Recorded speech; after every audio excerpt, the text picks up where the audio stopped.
Exercise 8. 3, 2, 1, start.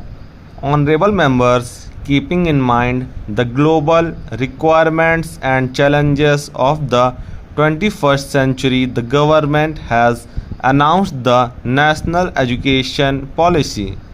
For the first time, students have been given the freedom to opt for the subjects of their choice under the National Education Policy.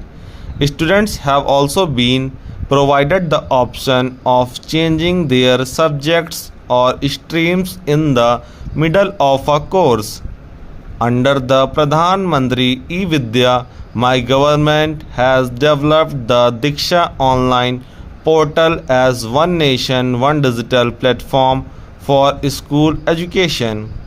Ever sensitive towards safeguarding the interests of the students, my government has also successfully conducted the JEE and NEET examinations in order to prevent the loss of an academic year.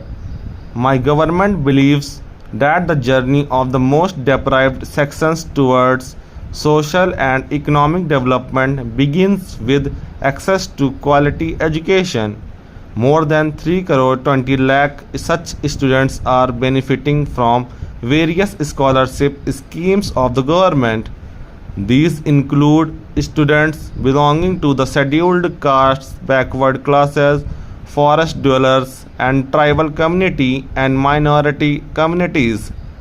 It is the endeavor of the government to ensure that maximum number of eligible and needy students are able to avail the benefit of the scholarships. Along with this, the central government's share in the funding of post-matric scholarship scheme for scheduled caste students is also being enhanced. Similarly, the network of Eklavya model residential schools is being expanded to cover every tribal dominated block to facilitate the education of tribal students. So far, more than 550 such schools have been sanctioned. Along with improvements in education, the emphasis of my government is also on simplifying and streamlining the recruitment process for jobs. The youth have benefited greatly from discontinuation of interviews for recruitment to Group C and Group D posts.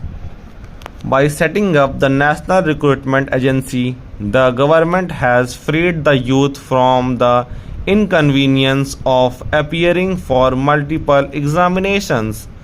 Following the mantra of Sabka Saath, Sabka Vikas, Sabka Viswas, my government is prioritizing the development of all sectors and all sections of the society.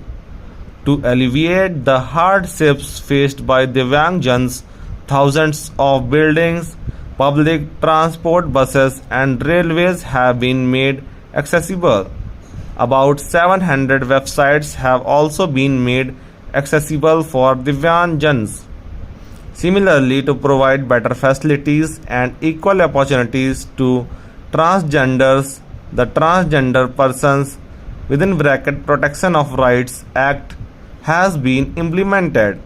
A development and welfare board development-oriented schemes are being implemented on priority by my government in 112 aspirational districts which have fallen behind in the race for development. Stop.